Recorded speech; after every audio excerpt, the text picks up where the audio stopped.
আরশিমা, শোন না, ওরা তো কোনো কথাই শুনলো না। তোরা মেয়েরা সবাই মিলে কোমর বেঁধে পাঁচিল হয়ে দাঁড়িয়েছিস, ভালো কথা, কিন্তু তাতে কোনো লাভ হবে রে মা? হবে বাবা, ঠিক হবে। কিন্তু এইভাবে মেয়েদের এগিয়ে দিতে মন যে সায় দিচ্ছে না রে মা।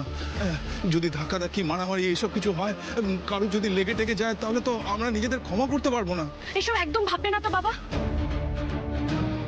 পেটে যখন লাঠি পড়েছে, পরিবারের মানুষকে তো পথে নামতেই হবে বাবা। আর মেয়েরা সামনে থাকলে চট করে ওরা এই টাকির সিনেমা হলের দিকে এগোতে পারবে না, সাহস করবে না ওরা। আর আসুক না ওরা, দেখে কি হয়। ভাঙুক একটা ইটও, আমরাও দেখিয়ে দেবো।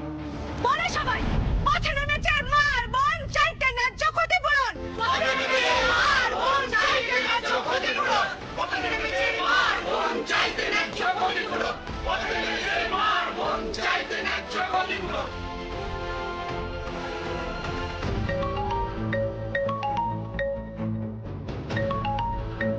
আরশি ফোন করছে।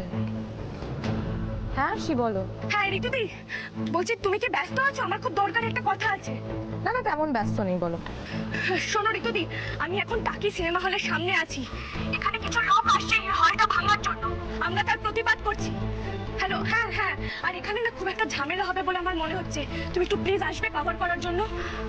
এখানে অসহায় মানুষদের সাথে অন্যায় করা হচ্ছে গো। আর এটা সবার জানা দরকার, প্রশাসনেরও জানা উচিত।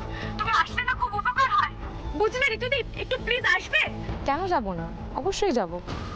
আমি এক কথার মানুষ আসি, আর আমি যখন তোমায় কথা দিয়েছি আমি তোমার পাশে দাঁড়াবো, তখন সে কথার খেলাফ আমি করব না।